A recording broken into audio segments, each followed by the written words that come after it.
नमस्कार विद्यार्थियों, आज के इस वीडियो क्लास में हम पढ़ने वाले हैं कक्षा 10 विषय संस्कृत से संबंधित एक पाठ जो कि है जीवन सूत्राणि। पाठ क्रमांक है 7, सप्तमः पाठः, जिसमें बताया गया है जीवन सूत्राणि। ये जो जीवन सूत्र हैं किस प्रकार से हैं और इनका अर्थ क्या है, कौन से श्लोक हैं, ये सारी चीजें हम आज इस क्लास में पढ़ेंगे। इसके पहले जीवन सूत्राणि जो पाठ लिखा गया है इसकी थोड़ी सी पृष्ठभूमि को हम समझते हैं। पहले जैसे आपने अपनी दादी से या अपने घर में या कभी टीवी में यदि आपने कभी महाभारत की कथा सुनी होगी तो आप जानते हैं कि महाभारत में एक धर्म को मानने वाला व्यक्ति या राजा कौन था? युधिष्ठिर था। युधिष्ठिर जब जंगल में जाते हैं, जब उनको वनवास होता है तो उस समय एक दिन बहुत ज्यादा प्यास उनको लगती है और प्यास लगती है तो वो एक सरोवर में जाते हैं, पानी देखते हैं तो अर्जुन को भेजते हैं पहले कि अर्जुन जाओ पानी लेकर के आओ। अर्जुन जाते हैं, वहां पर एक यक्ष उस सरोवर का जो मालिक होता है वो कुछ प्रश्न करता है और अर्जुन कहता है कि पहले मैं पानी पीऊंगा तब प्रश्नों के उत्तर दूंगा। और इस प्रकार से वो पानी पीते ही यक्ष कहता है कि यदि बिना प्रश्नों का उत्तर दिए यदि पानी पियोगे तो आपको पानी ये जो है आप फिर बोल नहीं पाओगे या बेहोश हो जाओगे या आपकी शक्ति खत्म हो जाएगी। इस प्रकार से तो ऐसे अर्जुन जो है अपने शक्ति के अभिमान के कारण प्रश्नों के उत्तर बिना दिए पानी पीता है, बेहोश हो जाता है। फिर भीम आता है, भीम की भी यही स्थिति, नकुल सहदेव की भी जब यही स्थिति बनती है और ये चारों के चारों जब बहुत देर तक नहीं लौट पाते हैं तब युधिष्ठिर स्वयं उस सरोवर के पास आते हैं पानी के लिए। और जब देखते हैं कि यहाँ पर मेरे चारों भाई बेहोश पड़े हुए हैं तो उनको उठाने के लिए जैसे ही पानी भरने जाते हैं तो यक्ष फिर प्रश्न करता है युधिष्ठिर से। तो युधिष्ठिर चूंकि धर्म को मानने वाले हैं और वो जानते हैं कि यदि कोई व्यक्ति आपसे कुछ पूछ रहा है तो पहले हमें उसका समाधान करना चाहिए, पहले उसके उत्तर, प्रश्नों के उत्तर हमें देना चाहिए। उसके बाद चाहे हम खुद क्यों कितनी भी परेशानी में क्यों ना हो, लेकिन हमारा कर्तव्य होता है कि हम पहले दूसरों को जो पूछ रहा है कोई व्यक्ति या कुछ कारण है तो हम उसका उत्तर दें, उसको समझें, उसके बाद फिर हम कुछ काम करें। तो इसी प्रकार से युधिष्ठिर भी चूंकि खुद भी प्यासे हैं, अपने चारों भाइयों को भी वो देख रहे हैं कि बेहोशी में पड़े हुए हैं, तो उन्होंने सोचा कि चलो ठीक है पहले मैं आपके प्रश्नों के उत्तर देता हूं। तो छात्रों यहाँ पर जो यक्ष है वो पहला प्रश्न कर रहा है युधिष्ठिर से। क्या कहता है देखिए, श्लोक है किंचित् गुरुतरं भूमेः किंचित् उच्चतरं चखात् किंचित् शीघ्रतरं वातात् किंचित् बहुतरं तृणात्। पहला प्रश्न है, पहला श्लोक है। पहले श्लोक में 4 प्रश्न यहाँ पर यक्ष ने पूछे हैं। आप लोग इसको अपनी कॉपी में, किताब में देखिएगा और यदि किताब नहीं है तो स्क्रीन पर जो श्लोक चल रहा है इस श्लोक को भी आप देख सकते हैं और साथ ही मेरे साथ में एक बार उच्चारण करके भी देखिए जिससे और अच्छे आसानी से आप इसको समझ सकें और पढ़ सकें। चलिए एक बार फिर से हम साथ में इसका मिल करके उच्चारण करते हैं। क्या है? किंचित् गुरुतरं भूमेः किंचित् गुरुतरं भूमेः किंचित् उच्चतरं चखात् किंचित् उच्चतरं चखात् किंचित् शीघ्रतरं वातात् किंचित् शीघ्रतरं वातात् किंचित् बहुतरं तृणात् किंचित् बहुतरं तृणात्। ये 4 प्रश्न सबसे पहले यक्ष ने पूछे। क्या पूछता है यक्ष? किंचित् शीघ्रतरं किंचित् गुरुतरं भूमि। देखिए यहां पर आपको सबसे पहले समझना होगा किंचित् एक शब्द आ रहा है जिसका अर्थ होता है किम। किम का मतलब होता है क्या। किम का अर्थ क्या होता है संस्कृत में? क्या। स्वित यानी कुछ या थोड़ा बहुत कुछ। तो क्या कह रहे हैं कि किंचित् गुरुतरम। गुरुतरम, गुरु का मतलब होता है श्रेष्ठ। गुरु का मतलब क्या होता है? श्रेष्ठ। या हम समझें कि गुरु का अर्थ होता है भारी। जिसमें जो बलवान, वो गुरु मतलब बलवान या फिर श्रेष्ठ। तो कह रहे हैं कि भूमेः यानी भूमि से ज्यादा बलवान या फिर श्रेष्ठ कौन है। पहला प्रश्न है गुरुतरम। गुरुतरम यानी उससे ज्यादा, गुरु से गुरुतरम यानी श्रेष्ठ से भी श्रेष्ठ। तो किससे श्रेष्ठ? तो कह रहे हैं भूमेः, भूमि यानी पृथ्वी, तो भूमि से ज्यादा श्रेष्ठ क्या है? पहला प्रश्न, भूमि से ज्यादा श्रेष्ठ क्या है। दूसरा प्रश्न कह रहे हैं किंचिद उच्चतरम चखात। यहां पर भी उच्च शब्द के साथ में तरम यानी ऊंचे से भी ऊंचा। किससे ऊंचा? खात, खम।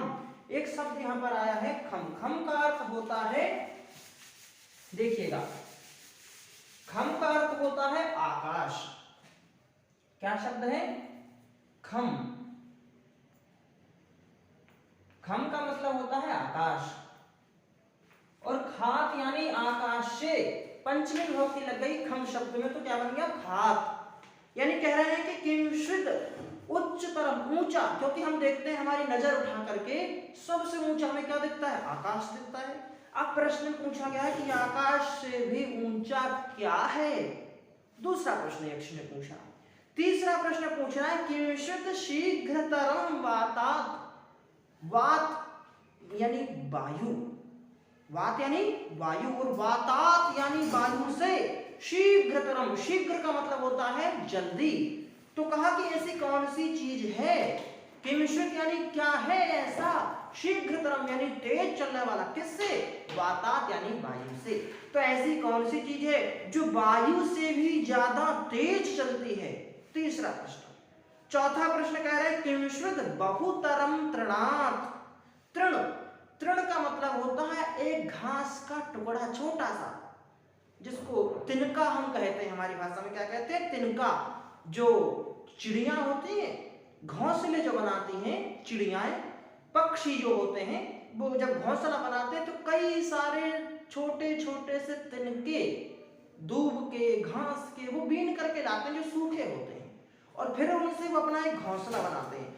तो कहा जा रहा है यहाँ पर कि तिनकों से भी अधिक किंचित बहुतरम तृणात्। बहुतरम यानी और ज्यादा दुर्बल, और ज्यादा कमजोर करने वाला। सबसे ज्यादा हम देखते हैं जिसमें कुछ भी वजन नहीं होता, जरा सी चिड़िया, इतनी सी चिड़िया एक तिनकों को उठा करके ले जाती, यानी जिसमें कुछ भी वजन नहीं है ऐसी चिड़िया, और सबसे कम यानी केवल फूंक मारने से कई तिनके उड़ जाते हैं। तो ऐसे जो तिनके होते उनमें क्या ताकत होती? कुछ नहीं होती। तो कह रहे हैं कि उससे भी ज्यादा पतला या दुर्बल बनाने वाला क्या है? तिनके से भी ज्यादा दुर्बल बनाने वाला क्या है? ये चार प्रश्न यहां पर पूछे। किसने पूछे ये चारों प्रश्न? यक्ष ने। किससे पूछे? राजा युधिष्ठिर से। अब दूसरा जो यहाँ पर श्लोक है उसमें राजा युधिष्ठिर उत्तर दे रहे हैं। पहली लाइन क्या कही श्लोक की, ध्यान से देखिएगा।